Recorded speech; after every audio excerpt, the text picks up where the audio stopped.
This is the story of LeBlaine, a girl who has lived, suffered, and died 3 times already and is now standing at the beginning once more. She doesn't cry. She doesn't scream. She simply looks at her reflection without expression and understands. She has regressed again. And this time, she is done making the same mistakes. LeBlaine's story begins with a lie written in the stars, or more precisely, a mistranslation of one. She was born on February 29th, a date so rare it comes once every 4 years. Because of that, an oracle declared her the child of destiny, the only child born with divine power. In the Empire of Wigzentra, that title carried enormous weight. It meant the Empress Dowager herself would take her in and raise her, plucking her from the orphanage where she had been abandoned and placing her at the center of power. The Empress Dowager would allow her to choose a noble family to be adopted into, one of the 3 most powerful ducal houses in the empire, simply by pointing at a portrait. For a child who had nothing, it must have felt like the most extraordinary gift imaginable. But gifts in this world always come with a price that isn't disclosed until it's far too late. The truth was that LeBlaine was never the real child of destiny.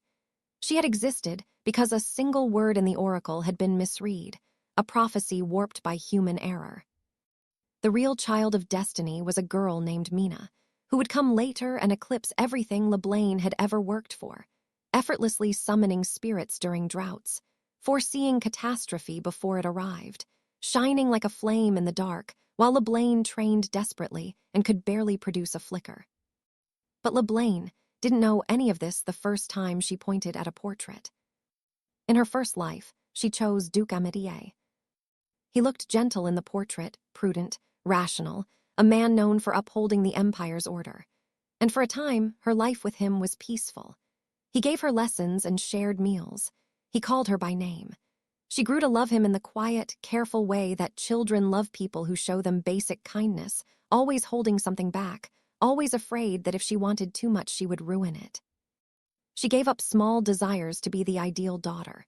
When she wanted the newest toy doll, the soft plush animal that whispered affection when you held it, she chose to donate the money to the hungry instead, because Duke Amitié praised that kind of sacrifice. She told herself she didn't mind. She smiled when he praised her and buried the wanting somewhere deep inside. Then Mina appeared, and that deep-buried wanting became grief. Mina was everything LeBlaine had tried to be but couldn't. Mina made rain fall in drought-cracked fields. Mina dreamed warnings of earthquakes and floods before they came. Mina smiled at people, and they simply loved her, instinctively and completely. Even Duke Amitié, who had given LeBlaine his steady, measured kindness, softened in ways he never had for her when Mina wrapped her arms around his. LeBlaine watched Mina receive the toy doll she'd once sacrificed. She watched Duke Amitié stroke Mina's hair with warmth that had never once been turned toward her. She told herself it was acceptable. She told herself she just needed to work harder. She didn't get the chance. When a ritual was required to seal the evil god, a ritual that demanded a sacrifice, it was LeBlaine who was offered. The false child of destiny, the one who had been a mistake from the beginning. She died on an altar, and when the darkness took her, it spat her right back to the beginning. The second time she stood before the Empress Dowager and the 3 portraits, LeBlaine chose differently. She pointed at Duke Valois, head of a prestigious scholarly lineage, a family renowned for its intellectual legacy and dignified reputation. Surely a man who prized knowledge would prize her effort, her diligence, her eagerness to learn. Surely dignity meant safety. What she found, instead, was a man whose hands were large and heavy. Duke Valois beat her daily, calling it discipline. He treated her gently only when they appeared in the imperial palace, where appearances demanded it. Behind closed doors, the Duchess watched with cold indifference. His sons made clear through every silence and every dismissive glance that she was not their real sibling, that she did not belong, that her presence was an imposition the household merely tolerated. There was a time she purchased an expensive fountain pen, not knowing its price, her childish hands reaching for something beautiful without understanding the cost. Duke Valois locked her in the attic for 3 days. From the suffocating darkness, she heard his sons ask why she had been punished when they were not.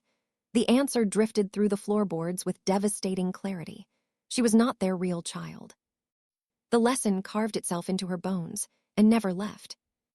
She died in the Valois estate, her vision narrowing after her head struck the corner of a desk, the last thing she saw being the cold certainty that no one in that house would mourn her. And then she woke up again, 4 years old, chubby hands, puffy cheeks, at the very beginning. By the third life, LeBlaine had lost faith in noble families entirely. This time she ran. She had the memories of 2 full lives. She knew what the Empress Dowager's warmth concealed. She knew what portraits promised and failed to deliver. She would simply escape, survive on her own, and never allow herself to be given to any of them again. What she hadn't fully reckoned with was the body.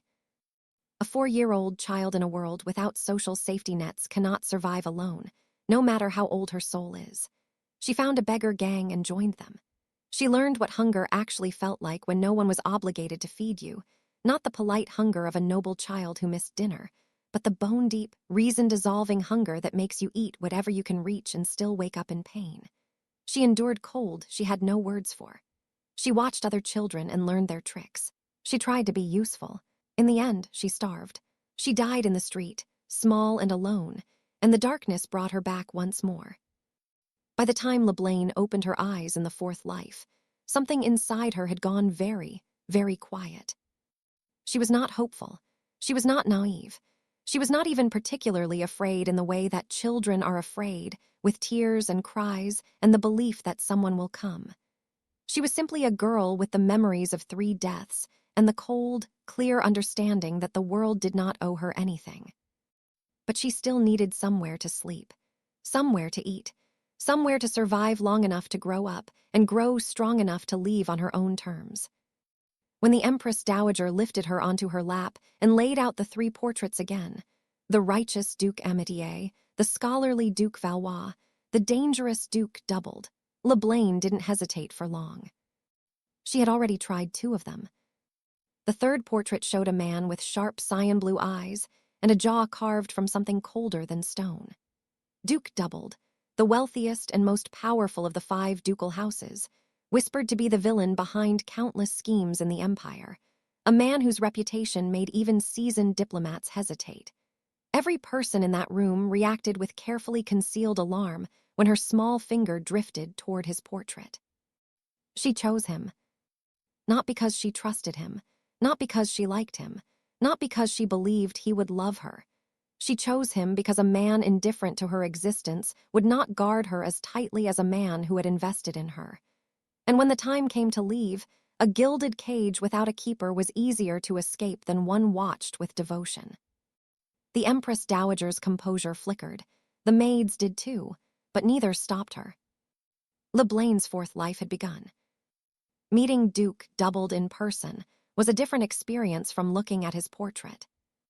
He was strikingly, almost painfully handsome, a jaw like a sculptor's careful work, cyan-blue eyes so clear and cold they seemed to look through things rather than at them. He was tall and broad-shouldered and dressed with the effortless precision of a man who had never once in his life worried about whether he could afford nice things. He radiated a particular kind of danger that didn't announce itself loudly. It simply existed, like cold air before a storm, and every person in the room unconsciously adjusted their posture when he entered. He looked at the small child before him for a long, measuring moment, and remarked that someone had sent him a chestnut to boil and eat. An aide attempted to explain the imperial edict requesting that the Duke take responsibility for the child. Doubled responded without inflection that the Empress Dowager must be losing her mind and instructed them to send the child back. LeBlaine listened to all of this with the quiet attention of someone who has heard worse. She understood the futility of the aide's argument. Threats meant nothing to Doubled. Political pressure barely reached him, but she had something the aide didn't: 4 lifetimes of information from the Empire's most closely guarded circles. She tugged at the aide's trousers with her small fist and spoke carefully, her childish tongue wrapping with difficulty around the words she needed. She mentioned December 7th, an unannounced tax audit. Both men looked down at her with the specific expression adults reserve for children who have just said something that doesn't make sense. And then one of them kept looking, while the other's eyes went dangerously sharp. Doubled pointed out, with the calm certainty of a man solving an equation, that a 4-year-old child knowing the phrase, unannounced tax audit, was itself unusual enough to act on. The aide left at once to verify the ledgers. Left alone with the Duke, LeBlanc felt the weight of his gaze like a physical thing. He studied her with the cool assessment of someone calculating value. After a long silence, he rang the bell. When the maid appeared, he instructed her to prepare a bath for the child, he observed, smelled like a mangy pony. It was not affectionate. It was not kind. But the maid had appeared, and a bath had been ordered, and LeBlanc had not been sent back. She let herself be carried away, her cheek pressed against the maid's shoulder, telling herself this was enough for now. This was already more than she'd had at the beginning of her other lives. In a house this powerful, even scraps of safety were worth something. The maid who carried LeBlanc to the bath introduced herself as Lee. She spoke in a warm, patient voice, as though everything in the world were gentle and simple, moving through the motions of washing a child's hair and drying her off with the practiced ease of someone who genuinely didn't mind the work. She told LeBlanc to call her by name. She narrated the bath with the cheerful commentary of a storyteller, turning bubbles and warm water into small adventures. LeBlanc answered obediently each time, keeping her responses short and soft. Troublesome children were disliked. She knew from her second life what it meant to lose the servant's goodwill, how quickly a child neglected by the master became dependent on the grace of the staff, and how quickly that grace could curdle into indifference. She needed allies more than she needed dignity. So she sat quietly in the warm water and let the maids fuss over her and did not splash. She watched and catalogued. The maids whispered about whether the Duke would truly adopt her. Someone mentioned the strained relationship between House Doubled and the Papal State. Someone else expressed doubt about a false child of destiny being welcome in such a powerful house. Lee interrupted all of it with quiet authority, reminding them that such conversations did not belong in front of the child. She reminded herself to behave, to be quiet, to be useful. Compared to her previous lives, she reflected, this place already felt like a small piece of heaven, and she hadn't even survived the first day yet. The Duke had not agreed to adopt her. He had not even agreed to keep her. He had ordered that the child, who was tired from travel, be given a room to rest in, which was, technically, not a refusal. LeBlanc understood that in survival, sometimes the best move is to simply remain somewhere long enough that removing you becomes more complicated than keeping you.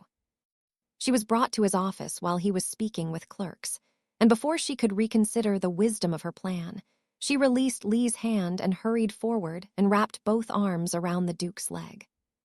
The clerk stiffened. Lee covered her mouth. One of the men moved to pull her away. LeBlanc held on as though the leg were a life raft and she had already drowned 3 times.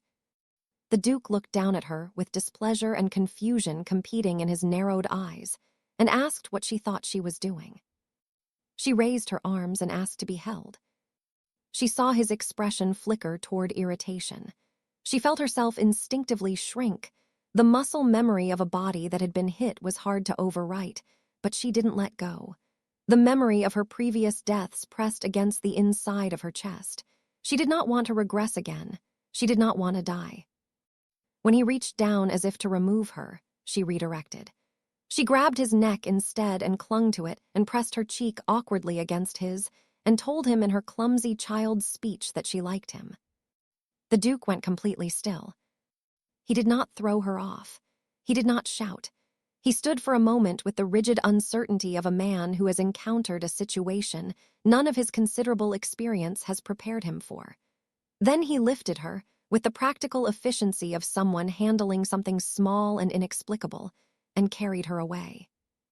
It was not warmth, it was not even kindness exactly, but it was not the attic, it was not the altar, it was not the street.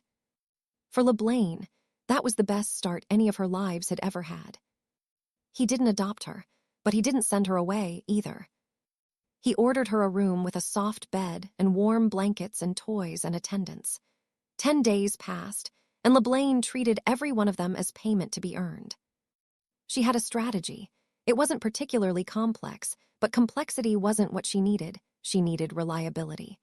Duke Doubled was a man who valued power and information and practical results. She happened to have 3 lifetimes of information gathered from the temple, the imperial palace, and the courts of noble houses. Not comprehensive, not systematic, but specific and accurate, and useful in the way that knowing the right thing at the right moment can be far more valuable than knowing many things at the wrong one. So she sat on his lap during meetings and offered small pieces of what she remembered. She mentioned orichalcum deposits in the old highlands and watched the vassal's eyes light up.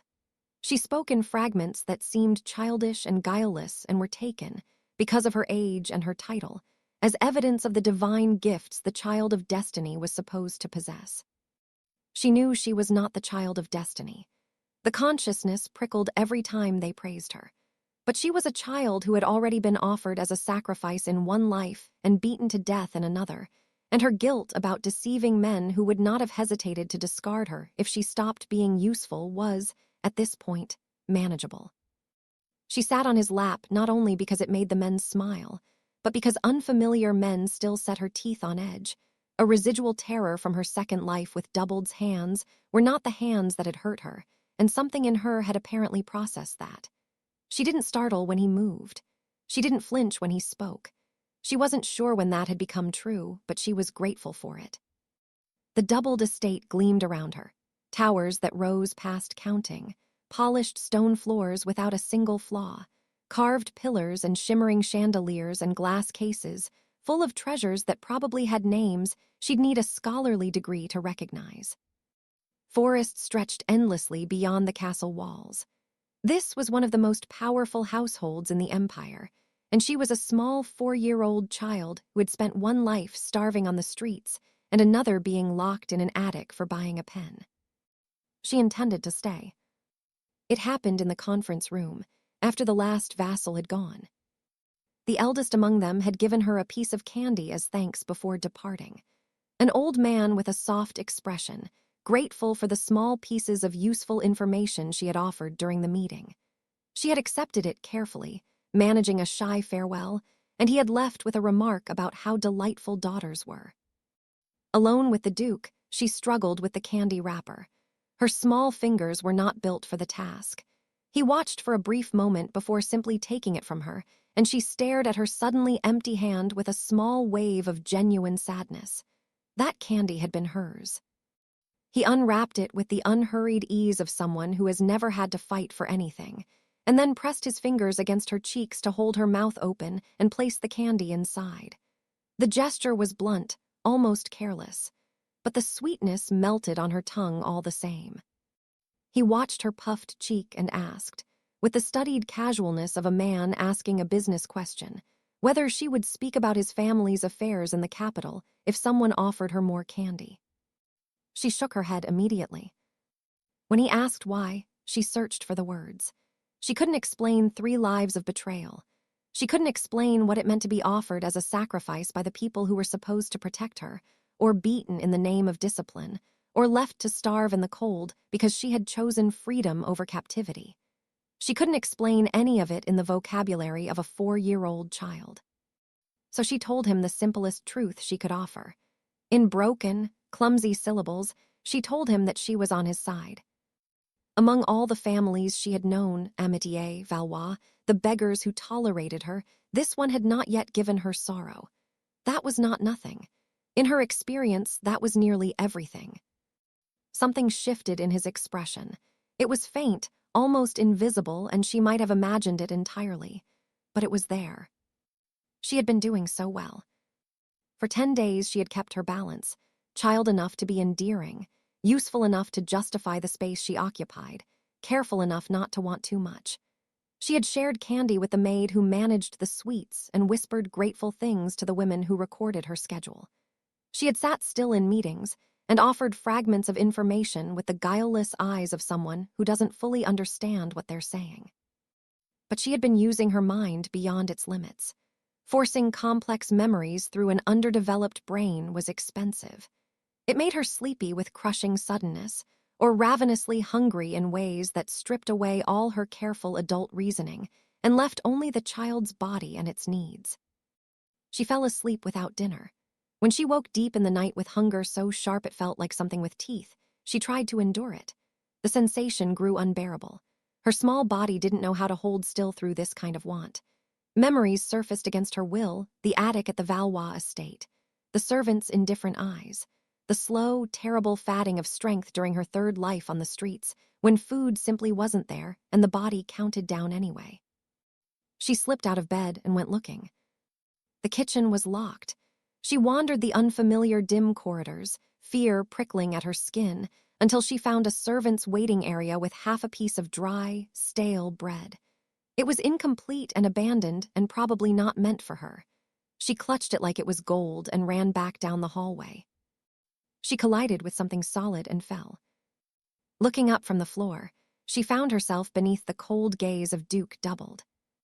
He asked what she was doing in his castle at this hour, and something in his voice suggested he had already considered several explanations, none of them innocent.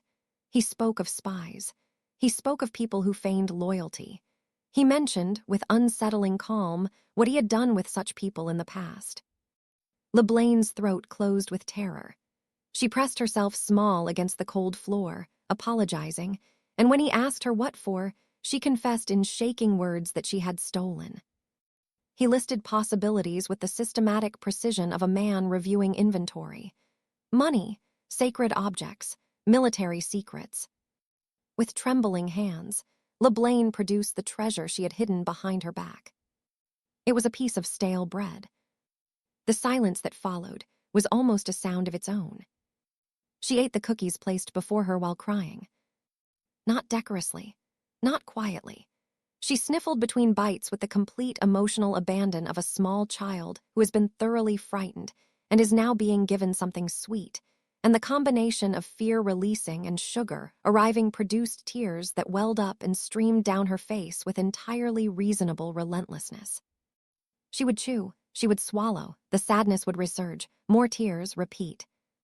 Across the table, Duke Doubled watched in silence with an expression that, on a less severe face, might have been called bewildered. Lee explained in a careful voice that the child had fallen asleep early and missed dinner, that she had likely found the stale bread out of pure hunger, not mischief or malice. At those words, Lee's face went pale with guilt, as though the oversight were a personal failure rather than the entirely reasonable consequence of not forcibly waking a sleeping child. LeBlain, once her stomach had accepted that food was actually arriving and began to settle, pushed the plate back and reached toward Lee and asked to go to her room. She didn't want Lee scolded because of her. The Duke had moved to pass over the remaining cookies, and LeBlain wrapped both arms around Lee's sleeve instead, stopping his hand midair. The room went quiet. When he asked why she, who had clung to him so readily before, now pulled away, Lee answered softly that she was still frightened from being scolded earlier. His voice, when he finally responded, contained something that wasn't anger. After a long pause, he nodded. Lee didn't waste time. She gathered LeBlain and left. Only once the door had closed behind them did she release a shaking breath, her hands trembling slightly from the experience of having spoken so directly to a man known for ruthless decisions. LeBlain noticed the trembling and pressed her cheek against Lee's arm. She looked at the tiredness in Lee's eyes and apologized in a small, halting voice for being hungry so often. Lee held her and cried a little, insisting that growing children needed to eat and sleep, and that there was nothing to apologize for. The next morning, everything felt clearer. She declared her affection for Lee with theatrical exaggeration, wrapping her short arms around the woman's waist while the maids squealed at the display. The morning was warm and ordinary and almost safe. Then they noticed figures at the doorway. Duke Doubled stood there with his aide. LeBlain instinctively moved behind Lee, peering out with cautious eyes. The aide cleared his throat and suggested gently that the Duke might address the child by name, that hearing her name from him might ease her heart. A heavy pause filled the room. The Duke regarded her in silence. She had assumed he didn't know her name. Noble ladies arranged for political marriages were routinely forgotten by this man. Everyone knew that. A 4-year-old orphan of uncertain status hardly seemed worth the effort of memorizing. Then, without inflection, he said, "LeBlaine." She blinked. The sound startled her more than anger would have. He had remembered it all along. He told her to come closer. She asked, very carefully, whether he intended to strike her. He replied that he had never hit her. It was true. That was the thing she kept coming back to in 10 days, through all the frustration and inconvenience she had represented, through the bread incident and the candy and the constant, uninvited presence on his lap. He had not once raised his hand to her. She had flinched from him out of reflex more than evidence. She stepped forward. He extended something in his hand. A lollipop. He mentioned, as though it were incidental, that there were many more where that came from. Her hesitation dissolved completely. She hurried to him and took the candy and let him lift her, settling into his arms with the ease of someone who has been deciding for days that this is safe enough. He stopped before a closed door and set her down. She opened it. The room beyond was full of sweets, not a small collection, not a polite arrangement. Candies piled in bright, abundant heaps. Chocolates and cookies and marshmallows and caramels and things she didn't have names for yet, arranged in a quantity that suggested someone had made an executive decision that this child would not go hungry again and had addressed the problem comprehensively. She stood in the doorway for a long moment, overwhelmed. Then she ran for the nearest pile. Life in the doubled estate had settled into something approaching calm. She had secured the maid's affection through small, consistent efforts, bright greetings, shared candy, tearful whispers to the woman who recorded her schedule that she felt sad whenever that sister looked tired. One by one, the guarded expressions had softened. Now, when she looked around the room, she saw no suspicion in their eyes, only the particular fond exasperation of women who have decided a child is irresistibly endearing. Which made the unusual energy of the morning all the more noticeable. The maids dressed her in a child's gown that flared softly from the chest, like a blooming flower in fabric form. Lace socks, polished shoes, a ribbon. They asked her to walk, watched with pressed-to-the-chest delight at how she moved, and sighed with the enthusiasm of people who have found something genuinely worth their attention. Something important was happening today.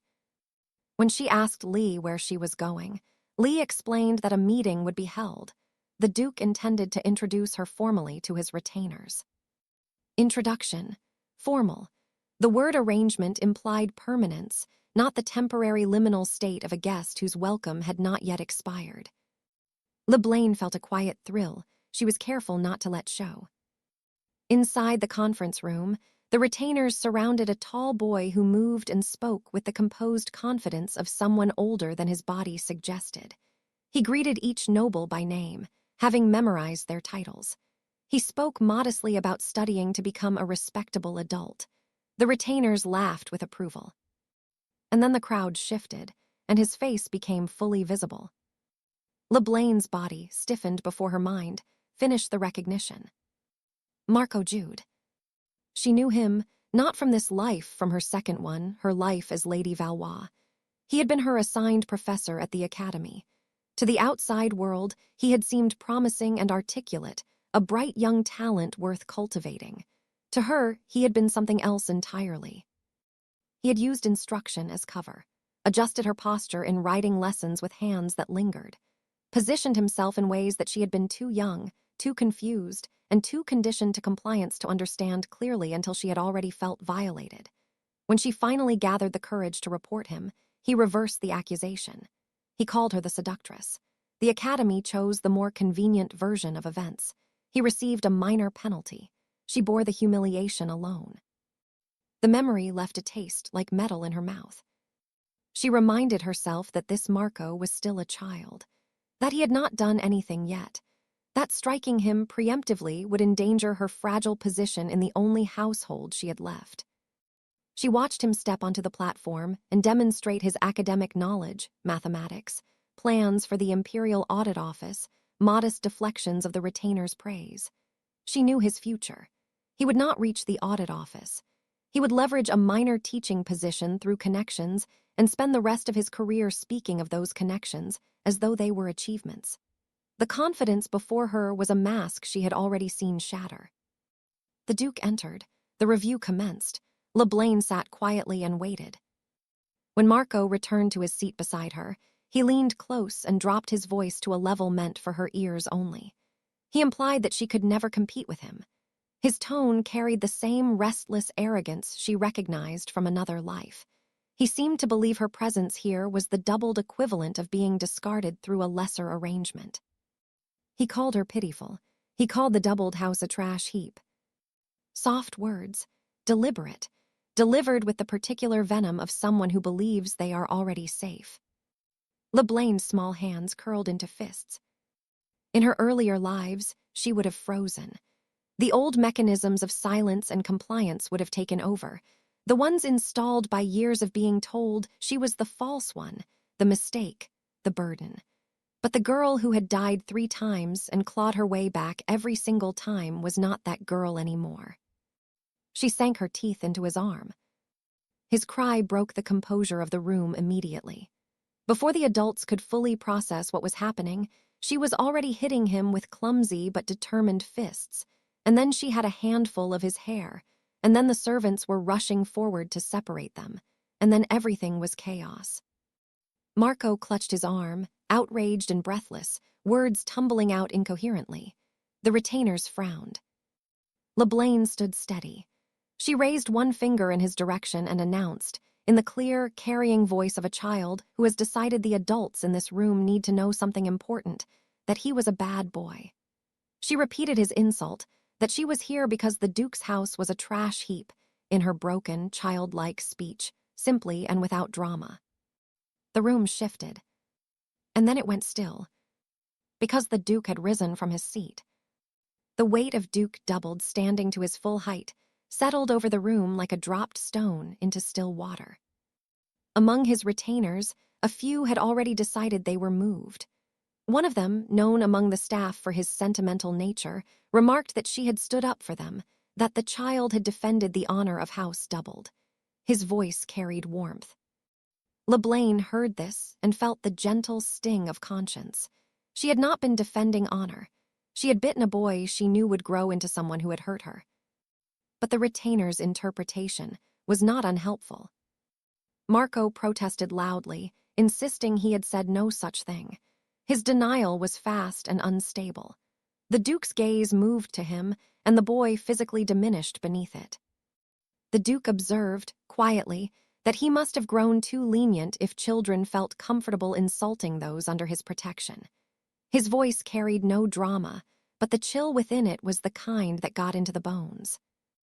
Marco's father stepped forward in trembling urgency, attempting to dismiss the whole incident as a moment of childish frustration, insisting his son would never speak ill of House Doubled. The Duke walked toward them at an unhurried pace. He grasped Marco's chin between 2 fingers and offered the boy a choice. If he could swear under severe punishment that his words had been false, the Duke would overlook the incident. If he could not, the consequences would extend beyond the child alone. There was no real path in that offer. It was a cage wearing the shape of a door. Marco's hands began to shake. Humiliation overtook him, and he confessed that it was true. Baron Jude's composure dissolved. He prostrated himself and begged for mercy. The Duke released Marco with the casual disinterest of someone setting down something he'd picked up by accident and ordered the situation cleaned up. Soldiers entered. The father and son were dragged out despite their pleas. In the Empire, being marked by Duke Doubled was not merely public disgrace. It was the quiet, systematic closing of every door, opportunity wasting, reputation rotting, future narrowing to almost nothing. The retainers turned to LeBlaine with open admiration, praising her bravery and composure. She received the praise without correcting it. These were the Duke's closest aides, and she needed them. She glanced at the Duke. His gaze rested on her with an expression less rigid than she had ever seen from him. Relief slipped from her in a long, slow breath. Someone offered to escort her back to her room, kindly, and she instinctively retreated a step. The retainers laughed gently and explained that the young master was shy around grown men, but seemed to smile only at the Duke. The Duke's eyes shifted to her. She met his gaze and smiled without thinking, the automatic reflex of an animal attempting not to provoke something larger, and the retainers teased that she must truly like his grace. The Duke said it was a nuisance, but the corner of his lips curved, faintly, before he could stop it. The day of gratitude was approaching, and in Wigzentra, red carnations were the traditional gift from children to those they loved. LeBlaine had been thinking about it. She had briefly considered giving one to the Duke, but he had called her presence a nuisance, and she had decided not to burden him with a gesture he would find inconvenient. She would give it to Lee instead, the woman who had held her when she cried, who had fought back her own fear to speak up for her in front of a dangerous man, who had tucked her in with warm milk porridge and said that growing children needed to eat and sleep. This would be, she realized with quiet surprise, the first time in any of her 4 lives that she had voluntarily given someone a gift. The thought filled her with an anticipation she hadn't expected. When they went to the shopping district, livelier and more prosperous than anything in Amitié or Valois territory, specialty stores gleaming with luxuries she had only glimpsed from a distance in other lives, LeBlaine ignored the toy shop even when her child's heart wavered. Even when she saw a little girl clutching the soft plush animal she had once sacrificed in another life, the one that murmured affection when you held it, the one Duke Amitié had given to someone else with a smile, he never turned toward her. She shook that memory away and pointed to the carnation corsage instead. Lee paid for it with a warm smile, unaware of what was coming. Meanwhile, in the castle corridors, the Duke walked toward a meeting with his retainers. One of them displayed a carnation his 6-year-old daughter had given him for the holiday and spoke about it with the quiet pride of a man who knows exactly where his real wealth lies. The others agreed that no amount of fortune could replace the warmth of a child's affection. Someone eventually asked whether the Duke himself had ever received such a thing. He replied calmly that he had not. The corridor went awkward. The Duke had 3 sons and had apparently never received a carnation from any of them. The retainers searched desperately for a change of subject. Then they saw her. LeBlaine walking toward them with Lee and the maids, still in her outing clothes, a single red carnation in her small hand. The retainers brightened immediately. They called out to the Duke with renewed energy, all but announcing the solution to the awkwardness that had been hanging over the hallway. Surely an orphaned child under his guardianship would give her carnation to her guardian. Duke doubled fixed his gaze on the child who had stopped before him. She shifted her weight, fingers twisting together, looking uncertain. For a man who had long believed carnations were merely consolation prizes for men who had lost power struggles, a sentiment manufactured to make the powerless feel they'd won something. Standing on the edge of receiving one was, he found, not unpleasant. LeBlaine looked at his silence and panicked internally. The stare was too sharp, too heavy. Was he angry about the money she'd spent? Had he somehow discovered the drawing where she had given him horns? The retainers beamed. They asked if she had chosen the corsage herself. She confirmed that she had. Their delight intensified. The crowd parted, leaving a clear path to the Duke. LeBlaine took a small breath. She extended the carnation. To Lee. The silence that followed was the kind that has weight. Lee covered her mouth, eyes shimmering. She knelt and asked in a small, moved voice whether the gift was truly for her. LeBlaine said that she liked her and was thankful, and Lee embraced her tightly, promising to treasure it. LeBlaine rubbed her cheek against Lee's neck, satisfied. The air behind her felt very cold. When she glanced back, every retainer in the hallway had gone pale. The Duke called her name. She turned. He asked whether he would not receive one as well. She told him, with the complete guileless honesty of a child who has not yet been taught that this honesty is the worst possible answer, that she had not bought one for him. The Duke's brows twitched. His gaze moved briefly to the retainers, who collectively realized they were being held responsible and straightened as though preparing for something unpleasant. That evening, an official decree was issued across doubled territory. The observance of Day of Gratitude was abolished. She had been doing so well. She had allies among the maids, cautious goodwill from the retainers, and a fragile, unspoken understanding with the Duke that she was at least not a problem he needed to address immediately. She had given Lee the carnation and eaten well and slept soundly.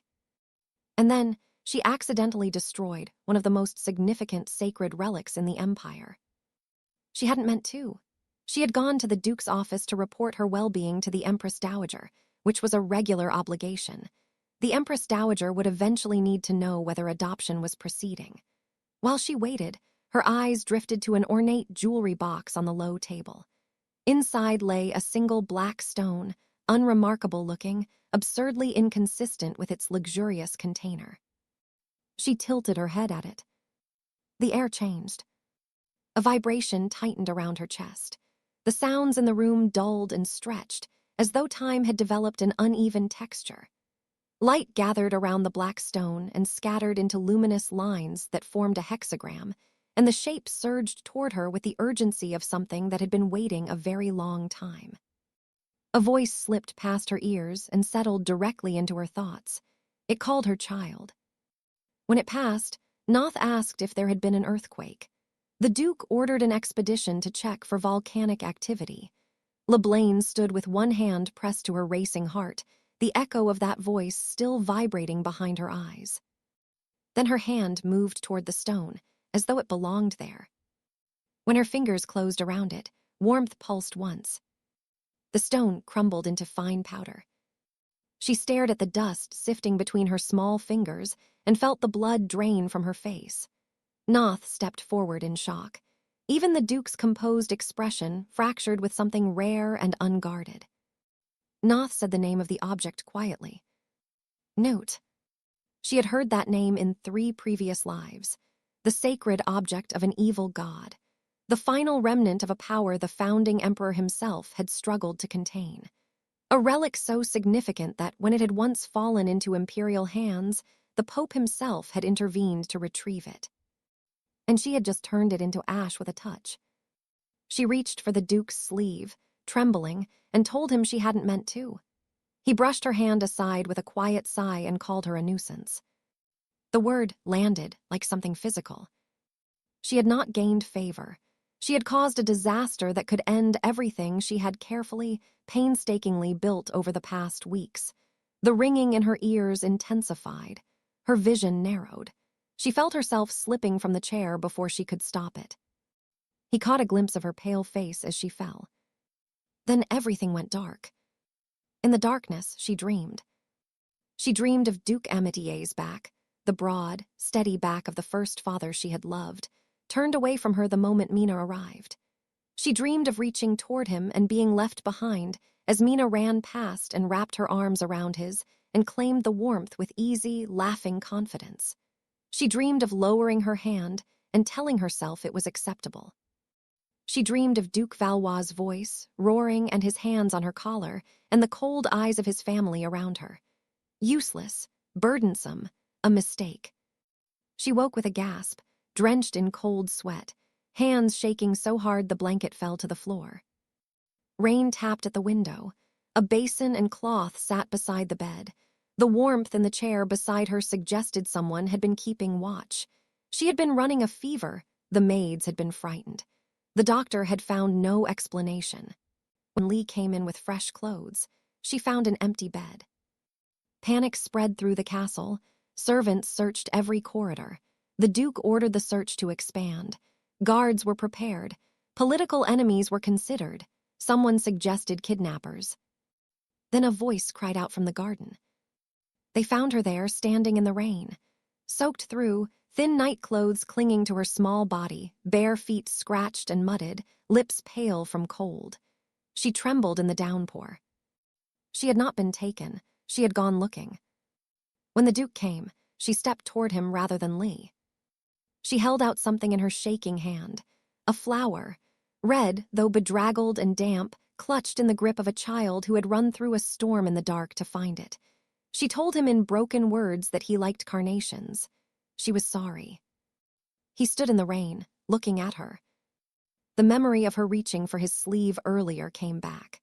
And now here she was, soaked and shivering and terrified of being hated, offering a wildflower she had picked from between the trimmed lawns because in the dark, in the rain, a child could not tell a cultivated carnation from a weed. He lifted her without speaking. He brought her to the bathing chamber. She stiffened as he set her on the edge of the tub. When he knelt and reached for her foot, she squeezed her eyes shut and waited for pain. None came. He was washing her feet. Warm water over bruised skin and shallow cuts. She flinched when it touched the wounds. He asked whether it hurt. She said it didn't, then admitted softly that it did a little. His movements grew gentler. As the dirt dissolved away, the injuries became visible. He looked at them in silence before telling her not to wander the castle at night. His voice contained no anger, only something quieter and harder to name. She asked, very carefully, whether he was angry. He studied her for a long moment and said that he was not. She looked at him with disbelief. He flicked her forehead lightly. It didn't hurt at all. Later, in his office, the wildflower she had picked from between the lawn stones would be placed in a luxurious vase and remain there. A single bedraggled stem in an ornate container. The contrast was almost surreal. She wasn't sure what to make of it, but she noticed. Lee came to bring LeBlain to the audience chamber, where the Duke was going to meet the merchant who had brought a replacement for Newt as a gift for the Emperor. The man who entered the hall introduced himself as Turba, and LeBlain recognized him immediately.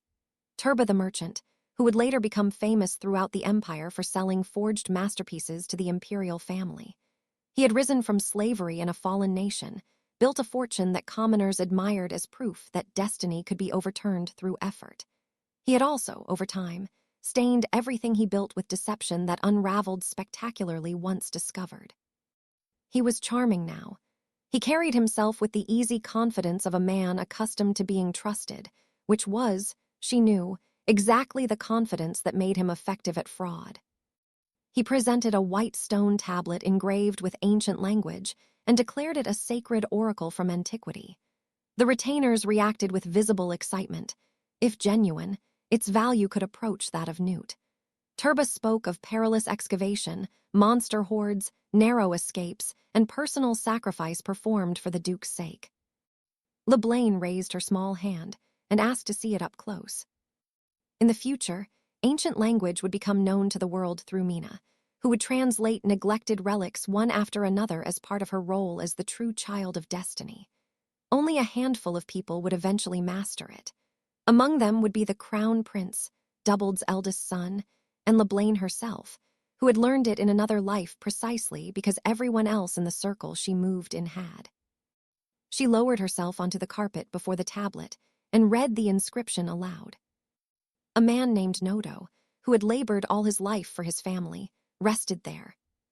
Silence filled the hall. She pointed to the characters and explained that the words were written plainly. It was not a sacred oracle. It was a tombstone. Turba's composure cracked with visible effort. He insisted she couldn't possibly read an extinct language. He questioned how a child who barely spoke properly could interpret it. He warned of heavenly punishment for lies. LeBlain looked at the tapestry behind the Duke's chair and read the blessing embroidered there. Then she spoke the founding emperor's true name, Freed Anesis Shaman Calyard. The hall froze. The middle name revealed descent from a tribe now forbidden to mention, a lineage the imperial family had concealed to preserve their image.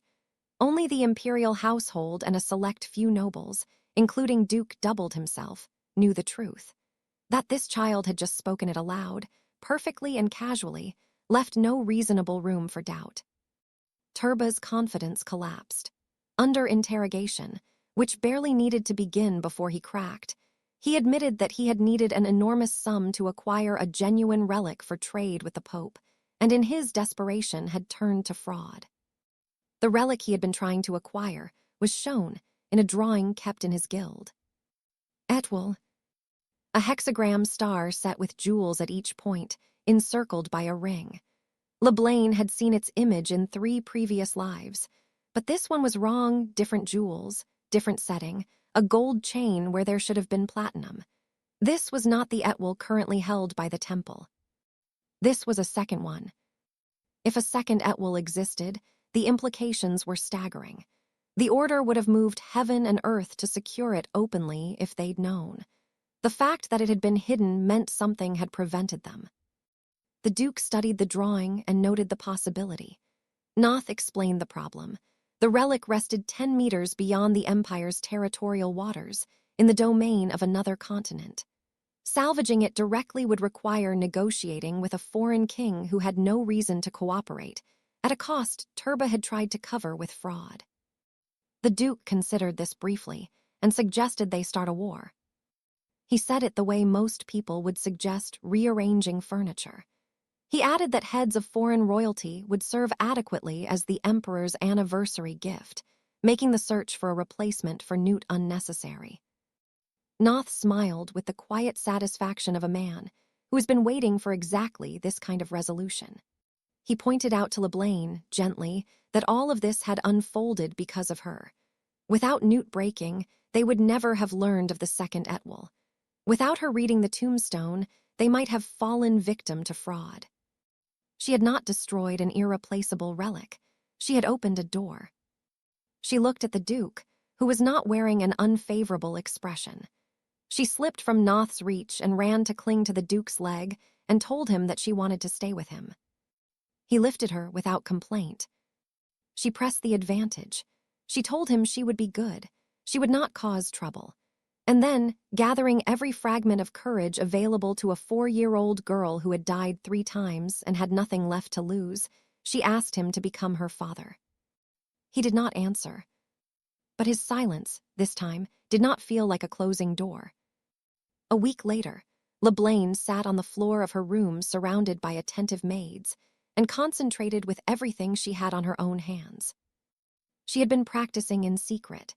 Every time she attempted to put on her own socks, she reminded herself of the stakes, which was perhaps an unusual way to approach footwear for most children, but for a girl who had already been offered as a sacrifice, beaten to death, and starved in the streets. Unusual had become something of a baseline. On the 6th attempt, she succeeded. The room erupted. Lee kissed her cheeks with declarations of genius. LeBlaine wiped her brow dramatically, deeply satisfied. She insisted on showing the Duke. She presented herself to his office during a meeting, announced proudly that she could now put on her own socks, and when he instructed her to demonstrate, she sat on the floor with complete confidence and proceeded to fail in front of everyone. The sock caught stubbornly at her heel. She tried again. She rolled slightly with effort. It refused to cooperate. A vassal lowered his head with shoulders trembling in suppressed laughter. The Duke's lips curved at their corners in the very specific way of someone who is not going to admit they find something amusing. LeBlaine stared at the sock dangling uselessly from her toes and felt her confidence crumble entirely. The retainers were kind about it. They reminded her of all the things she had learned quickly, all the ways she had already made herself useful. Lee reassured her that she had done it earlier and would do it again. He observed that improvement was expected of anyone residing in his castle. She lowered her head and accepted this. He told her to continue practicing while he toured the territory and asked if she could do well. She looked up at him. She told him that she would become his daughter. For a fleeting moment, just a moment, barely visible, almost possible to dismiss as a trick of the light, the corners of his lips lifted. Not a full smile, not warmth exactly. Something quieter, more private, the expression of a man who has been surprised by something small and found it unexpectedly worthwhile. A girl who had died 3 times. A man who had lost his wife and child and built walls around everything that was left. A wildflower in a luxury vase. A sock that wouldn't cooperate. The adoption had not been finalized. But the door, at least, was no longer closed. And for LeBlaine, who had once been offered as a sacrifice, who had once been beaten in the dark, who had once starved alone in the street. A door that was not yet closed was the most hopeful thing in the world. The Duke was gone. He had departed for his territorial inspection exactly as he'd said he would, and even aided by magic, crossing the vast expanse of doubled lands would take nearly 20 days. So instead of celebrating the Duke's absence, she was looking for a quiet place to practice putting her socks. Because she had told him she would become his daughter. And that meant she had to be better than she was yesterday. While walking in the corridor, she heard someone shouting. A voice, sharp and authoritative, demanded to know how a priest of the order had crossed the castle gates without the Duke's permission. Another voice argued back. The priest had come on behalf of the Pope, who was the child's legal guardian, to retrieve her. The word order landed in LeBlain's chest, like a stone into still water. She stopped walking. Her fingertips went cold. Her shoulders began to tremble before she had consciously processed what was happening. She was already somewhere else, back in the Valois estate, in the attic, counting hours in the dark. Back on the altar, the ritual fire burning, understanding arriving too late. They had come for her. If she was taken back to the capital, she would be returned to another adoption agency without delay. And if the order had arranged it, there was little question of where she would be sent. Valois. The name sat in her mouth like something rotten. Duke Valois' grin, the grip of large hands, the impossibility of leaving once you arrived. She stood in the corridor of the most powerful household she had ever been in, with warm blankets and chocolate and a sweet room full of toys, and felt it all beginning to slip. Far from the castle, in the inspection offices of the Doubled territory, Theodore Doubled was conducting business with the particular brand of focused composure that made his subordinates unconsciously straighten their spines. The midday meal was served in subdued quiet. Conversation remained minimal. Then a faint ripple of unauthorized magic stirred the air. Every knight in the room turned toward it simultaneously. The adjutant at the center of their attention went pale. A knight seized his wrist and forced his hand flat on the table. A small jewel tumbled out. Under questioning, the adjutant admitted that it was a communication tool, and that he had been asked by a castle maid to purchase a specific kind of special fabric, the kind that might make a child's socks easier to pull on, and the jewel had been used to confirm the order. Suspicion lingered in the room for approximately as long as it took the jewel to flicker, project a small shimmering screen into the air, and show LeBlain. Her light brown hair was soft and slightly tousled. She was struggling, with visible earnestness, to pronounce the word Duke. She kept mispronouncing it, seemed to notice that she was mispronouncing it, and tried again with the specific determination of a child who does not yet understand when to stop. Her cheeks puffed in frustration. She tried once more. The tension in the room dissolved completely. Several knights laughed, the quiet, reluctant kind that escapes before you can stop it. They admitted that such recordings had become something of a quiet tradition among the castle's staff, who exchanged short clips of the child the way other people might exchange letters. The video continued. Her small voice asked what she should do if the Duke didn't like her. One knight remarked that it must feel pleasant to be so openly cherished. Theodore dismissed the notion without much force. Someone asked plainly whether she was not, at minimum, somewhat cute. Theodore's gaze turned cold enough to quiet the room. He stated that he did not find her so.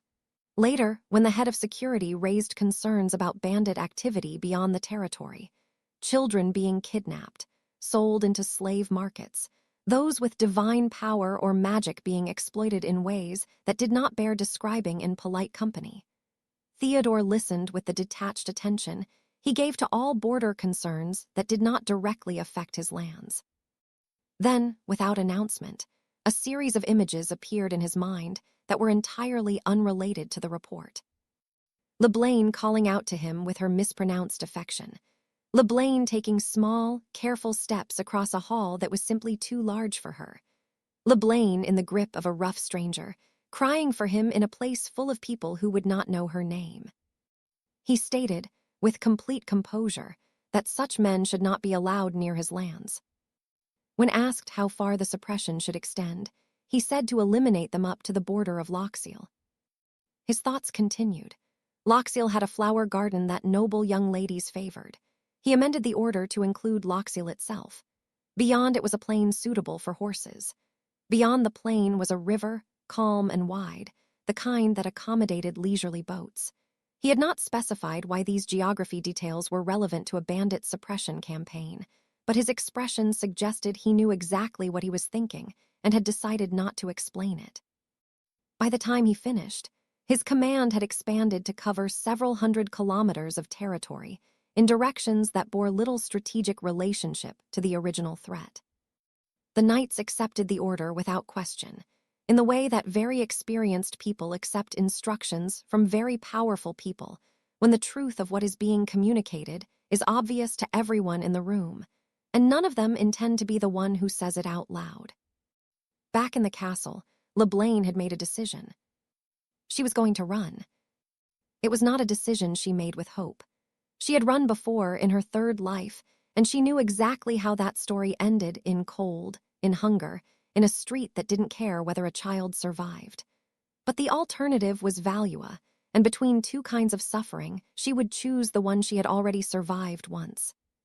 She retrieved a small apricot-colored bag shaped like an elephant, a gift from vassal grandfather, who had found it interesting during his travels and brought it for her. She packed it with the systematic care of someone who has learned that preparation is the only edge a small body has over a large world. Water from the cook who filled a bottle and secured it in the bag with cheerful efficiency, none the wiser about what it was really for. Candies from her private stash, 30 of them, counted carefully, the excess she wished she could fit noted with genuine regret. Coins, accumulated over weeks from the small gifts the vassals had pressed into her hands, added up into something that might sustain travel. Not comfortably, but enough. She emerged from the preparations with her bag on her shoulder and her expression composed, and Lee looked at her with the tired, sad tenderness of someone who had already understood what was happening. Lee embraced her and spoke of love, of a better environment, of opportunities that awaited elsewhere. LeBlaine listened and thought. She would rather have the warm cream puffs here. She would rather have Lee's arms and the piggyback rides through the castle corridors and the maids arguing over whose turn it was to touch her cheeks. She had spent 3 lives being given nothing. She had spent the past month being given more than she had ever known. The prospect of leaving it for Valua felt like something she could not absorb without breaking. She started crying, and once she started she could not stop, and the maids tried everything. Snacks laid out like offerings, their own exaggerated expressions of worry and delight, and none of it helped because the problem wasn't fixable with kindness. The problem was that she was about to lose the only place that had ever felt like home. Then the priests arrived. They were rigid and commanding, and their purpose was clear, and when their hands closed on her arm and pulled, every memory she had been holding at bay came flooding in at once. She shouted. She resisted. She tried to pull free. It made no difference. A child's struggle against deliberate authority is not a fair contest, and she had already lost it 3 times. And then a voice cut through the room.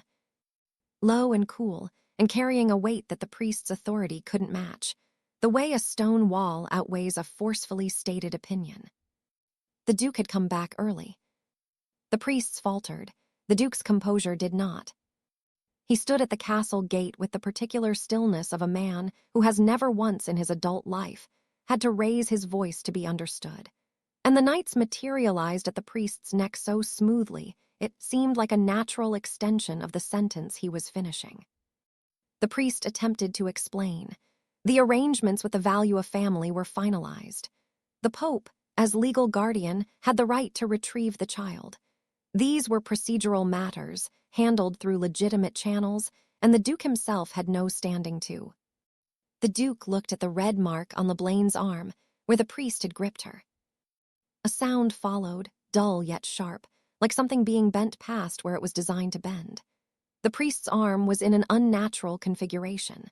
The Duke did not look particularly animated about this. He stated his terms with the dry efficiency of a man filing paperwork.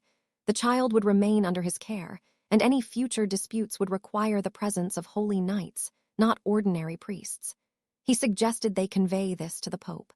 The priest was then kicked out of the castle by the Duke's aide.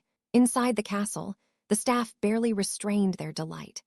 Leblanc was still crying, not from fear now, but from the specific kind of overwhelmed relief that only happens when something you had already grieved turns out to not be gone after all. The Duke lifted her into his arms. She pressed her face against him and sniffled with the complete emotional abandon of a child who has run out of the will to seem composed. She clung to his neck and cried harder. He patted her back. Later, when the crying had exhausted itself and Leblanc sat curled against him in the quiet of a fire-lit room, she remembered something. At the gate, when he had spoken to the priests, he had referred to her as his daughter. She hadn't noticed in the chaos. She noticed now. She fidgeted. She stumbled through small promises that she would be good, that she would behave, that she would live carefully and not cause trouble and be worth the trouble she had already cost. The Duke listened to all of this without expression. Then he brushed the damp hair from her forehead and said, in a voice so dry it was almost bored, that he would adopt her. She looked up at him. He told her she could sleep now. She closed her eyes. The fireplace crackled. The warmth of the room settled around her like a blanket. She was not thinking about anything profound. She was thinking that this was the first time in 4 lives that she had fallen asleep without being afraid of what came next. It was enough. In the days that followed, she played quietly on the carpet of her room with Lee, practicing her writing. When she held up her sketchbook and saw her name recorded there, Leblanc doubled. The sweetness of it settled in her chest like the last piece of something she hadn't known was missing. The emperor had intervened to calm the outraged papal priests. Her adoption was finalized. Whatever the order intended, whatever Mina's arrival would eventually bring, she had a name now, and a house, and a family that the empire itself had recognized. For the first time in 4 lives, she was not the false one. She was not the spare. She was not the orphan pointed at a portrait and told to choose. She was Leblanc doubled. She counted buttons she had carefully collected, one by one, arranging them by color with the methodical satisfaction of someone taking quiet inventory of the things that were now hers. She had enough for a good while, she decided. She was going to need every advantage. Because this was not, she reminded herself, a peaceful ending. It was a stable beginning. The challenges ahead were not smaller than the ones behind her. They were simply different in shape. As she watched a figure pause outside her window, an old man she didn't recognize, the man's expression carried a peculiar sharpness whenever his gaze drifted her way. Sensing the weight of his attention, the maid hurried to close the curtain, muttering that it would not do for the young lady to catch the Senate's eye.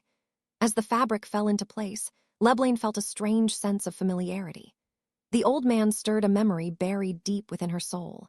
She was certain she had seen him before, though not in this lifetime, but in one long past. Lee soon suggested they go to eat, and together they made their way toward the dining room. When Leblanc greeted the Duke, she noticed 2 children already seated at the table. She immediately recognized them as the young masters. Lingering hesitantly by the doorway, she watched in confusion until the Duke called her name. At once, she hurried to his side. He lifted her effortlessly and settled her on his lap, introducing the boys as Henry, the 2nd child, and Isaac, the 3rd. They shared the same silver hair and clear blue eyes, unmistakable traits of the Duke's lineage. Yet the air around them differed completely. Despite this, one thing was undeniable to Leblanc: they were miniature reflections of their father. The brothers greeted her politely, and as she returned their greeting with gentle composure, memories from her previous life surfaced unbidden. She remembered how Henry had grown to command the empire's finances at a remarkably young age, exercising power with calculated precision. Isaac, in contrast, had possessed extraordinary talent in martial arts, eventually becoming one of the 4 knights who represented the empire. Later, they would be known as Mina's knights, standing at her side like devoted siblings. In that former life, when Leblanc had been falsely accused of attempting to murder Mina, people often whispered that she should consider herself fortunate the doubled brothers had not personally captured her. Had they done so, she would have been torn apart without mercy. Whenever she heard they were nearby, she fled in terror until the day she died. Shaking off the weight of those memories, she reassured herself that none of that had happened yet. They were not Mina's knights, nor her executioners. Everything would be fine as long as she proved she was harmless. Determined to leave a favorable impression, she greeted them softly and with deliberate innocence. Later, however, when the brothers brought her to their room, the atmosphere shifted. Isaac began teasing her in a manner that seemed playful on the surface yet carried a sharp edge. When he asked whether she ate carrots and likened her to a rabbit, she could not help but feel he was subtly mocking her intelligence. Choosing not to react, she instead wandered toward Henry, who was engrossed in writing something complex and meticulous. The brothers soon fell into a discussion about finances and the growing instability of domestic and foreign affairs. Isaac suggested investing in iron, while Henry dismissed the idea as simplistic and argued that gold would be the wiser choice in times of war. Their exchange revealed a startling level of awareness and cunning for children so young. Isaac, sensitive to any perceived slight, insisted she should not underestimate him for failing to mention gold. Leblanc calmly reassured him, acknowledging that his suggestion about iron still showed foresight. Pleased, Isaac wore a smug expression. Henry then launched into a cold reflection on war and the ruthless nature of their family. He implied that the doubled name spared neither blood relatives nor familial bonds, suggesting that someone without blood ties could be considered even more dangerous. In a quiet yet unmistakably threatening tone, he expressed the hope that unchecked greed would not shorten her lifespan. Leblanc understood none of the layered implications behind his words. Still, sensing she was expected to respond, she nodded enthusiastically in agreement. Her bright, oblivious reaction rendered both brothers momentarily speechless. Isaac burst into laughter, while Henry remained frozen in stunned disbelief. Shortly afterward, the maid returned and escorted Leblanc away. Left alone, Henry found himself unsettled. He could not reconcile her behavior with the calculated cunning he expected from those around him. In his experience, youth did not equate to innocence. Even prodigies and so-called geniuses concealed sharp minds beneath childish appearances, and the Academy for the Gifted was filled with snake-like peers. He refused to believe that anyone raised within these walls could be entirely clueless. Her apparent innocence struck him as either an act or something far more incomprehensible. Meanwhile, Isaac's laughter continued, though it carried an edge of flustered denial. When Henry suggested that Isaac might already have taken a liking to her, the accusation was met with vehement internal protest. Isaac insisted to himself that she was not cute at all, and that he would never fall for her the way adults so easily did. Rather than affection, he resolved that he would torment her instead, though whether that resolve stemmed from irritation or something less understood remained uncertain even to him. Isaac confirmed it by cornering her the next day when she was alone. He stood before her with the gravity of someone about to deliver a judgment, fumbled briefly at his waist in a way that made the words, "He is going to draw a small sword on a 4-year-old girl," pass through her mind as a genuine possibility, and then produced a piece of bread. He announced that he would eat it alone in front of her. Leblanc's reaction was immediate and sincere. She recoiled. In all her lives, including the one spent on the streets, few threats had struck as deeply as the prospect of watching someone eat something good while she went without. She imagined how hungry she would feel. She considered, briefly and involuntarily, the pull of his hair. She dismissed it. She had worked too hard for this position. She promised to stay in her lane. She would not overstep. She would not cause problems. Isaac, satisfied, turned to leave. She tugged his sleeve. She looked at the bread with the full emotional weight of a child who has genuinely suffered, and said nothing at all. After a brief internal conflict that was visible on his face, despite his best efforts, Isaac split the bread in half and handed her a piece. They crouched together against the wall and ate in companionable silence. Passing servants smiled. Henry walked by with his book, looked at them, pressed his lips together, and continued walking. Lee found them there. She had planned to serve strawberries later. She looked at the evidence on Leblanc's face, looked at Isaac, received Isaac's confirmation that yes, he had given it to her, and decided with visible effort to let it go for the day. She mentioned, while brushing crumbs from LeBlain's mouth, that the two of them seemed to be getting along. The morning the Duke formally announced Henry and Isaac's return to his retainers at luncheon. LeBlain arrived at the dining hall early and peered through the slightly open door with the calculating attention of someone surveying a field before crossing it. The Duke sat at the head of the table. Henry and Isaac were to his right. The retainers filled the remaining seats, representing between them a significant portion of Doubled's operational intelligence and military authority. This was not a casual family meal. This was a gathering of people who ran the Empire's most powerful household, and she was a newly adopted 4-year-old child who had been living here for approximately a month. She needed to be inside that room. Noth noticed her in the doorway before she could devise a more elegant entrance and cheerfully announced that she must have come because she missed His Excellency. With nothing better available, she simply blinked. The Duke looked at her with unmistakable satisfaction and beckoned her closer. He lifted her onto his lap with the practiced ease of a man who had done this enough times to make it routine, and the retainers who were witnessing it for the first time appeared genuinely shaken by the visual. Several murmured that the rumors had apparently been accurate.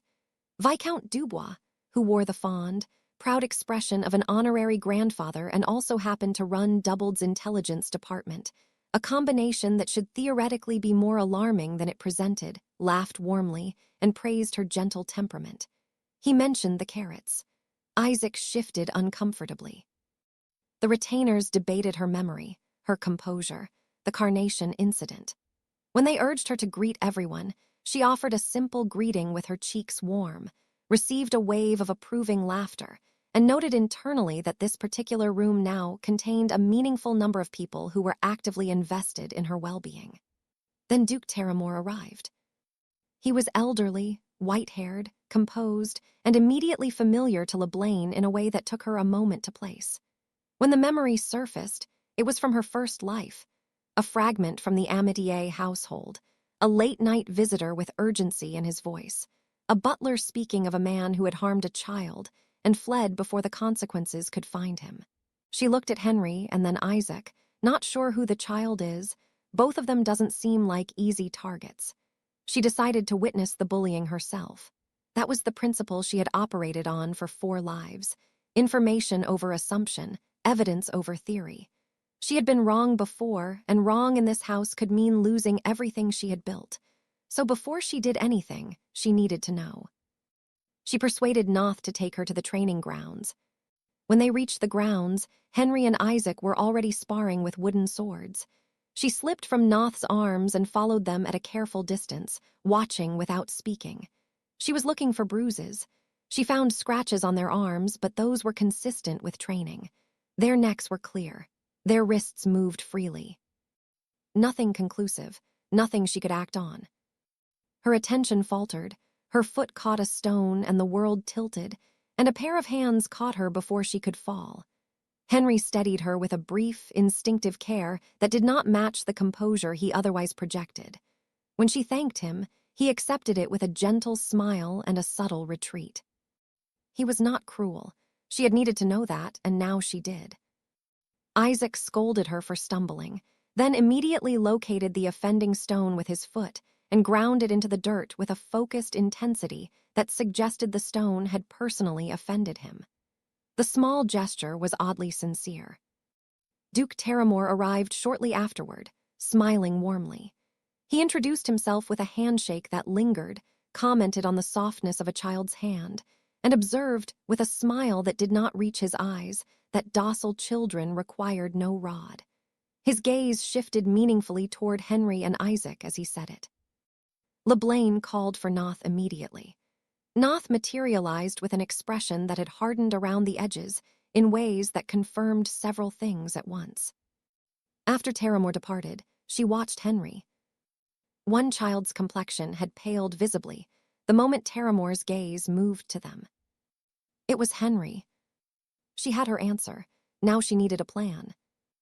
Isaac's training resumed after Terramore left, and LeBlain sat in the chair Noth had prepared for her and watched with thoughts churning several conversations ahead of her current position.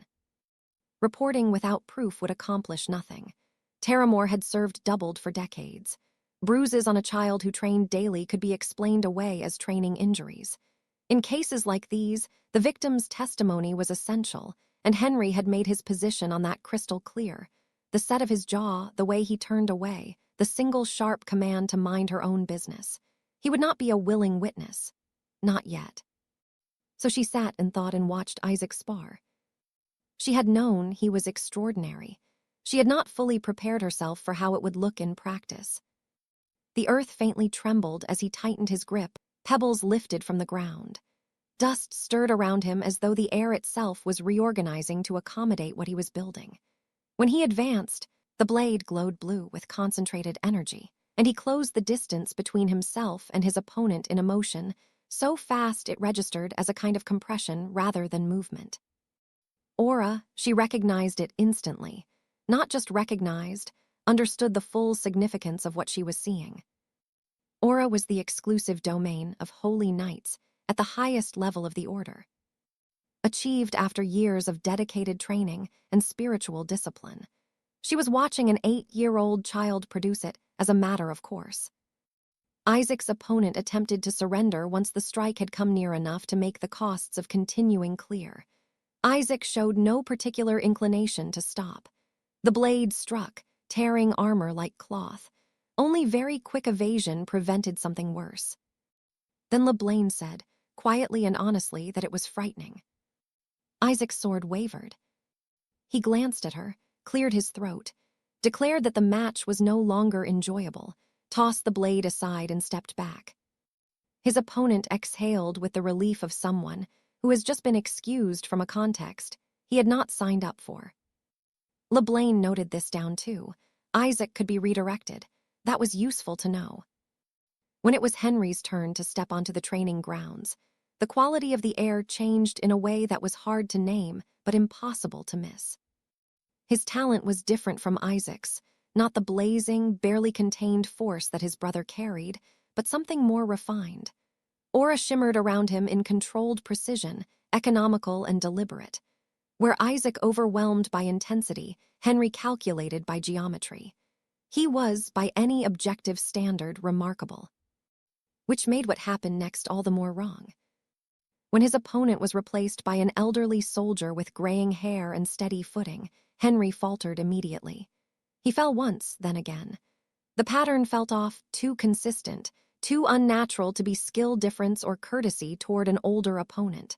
The soldier himself seemed confused by the imbalance, his pride flaring.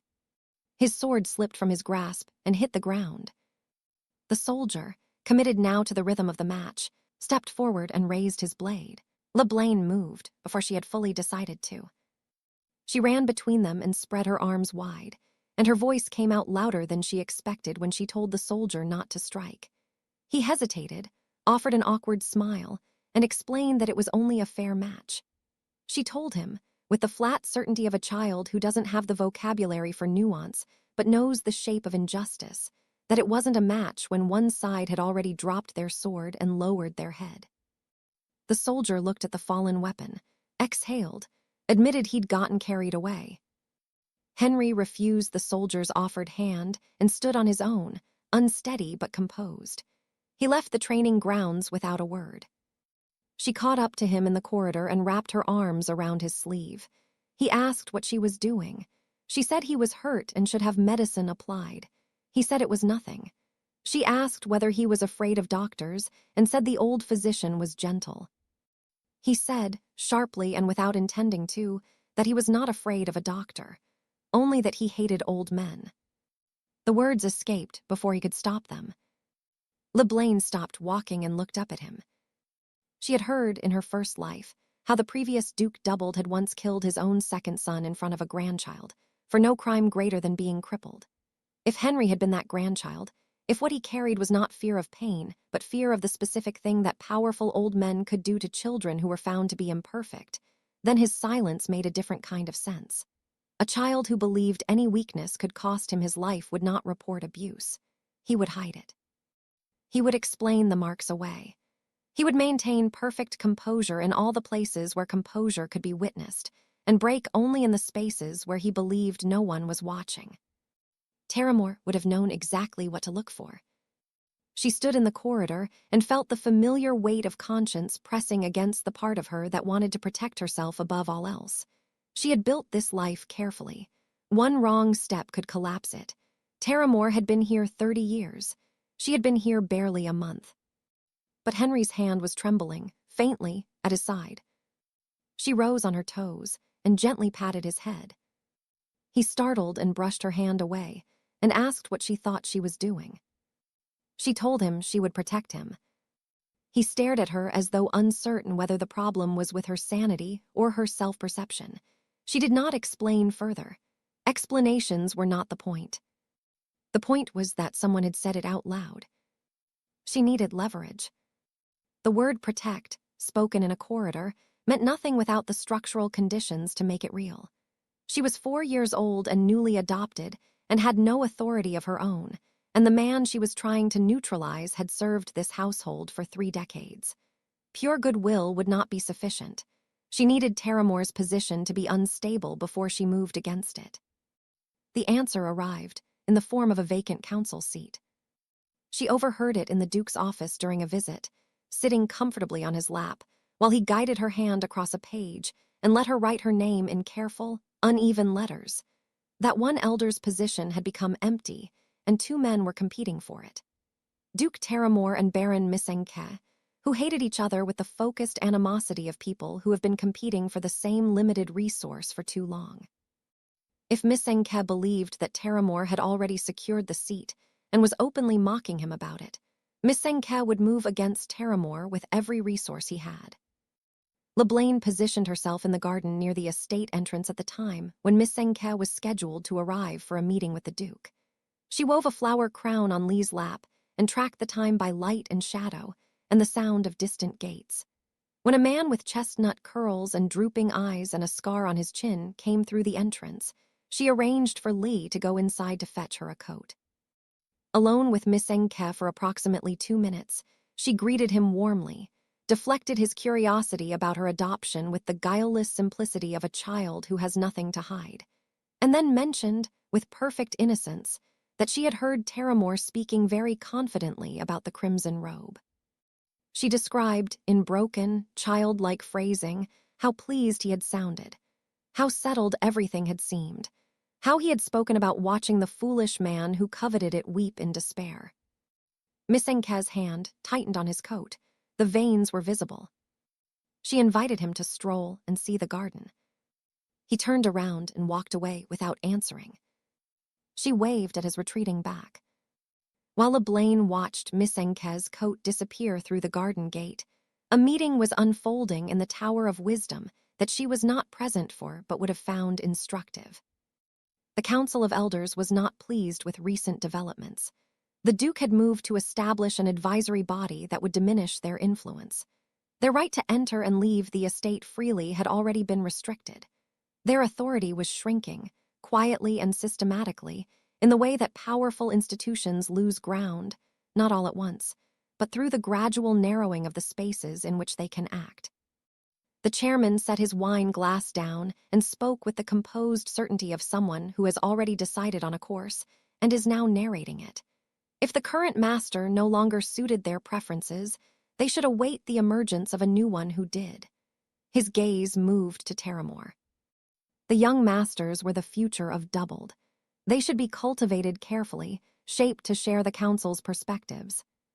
Terramore bowed and assured him that preparations had already been made. Misenke clutched his fists with anger. What will happen in this castle, now that 2 bitter enemies are going to confront each other? Will LeBlaine succeed in her plan?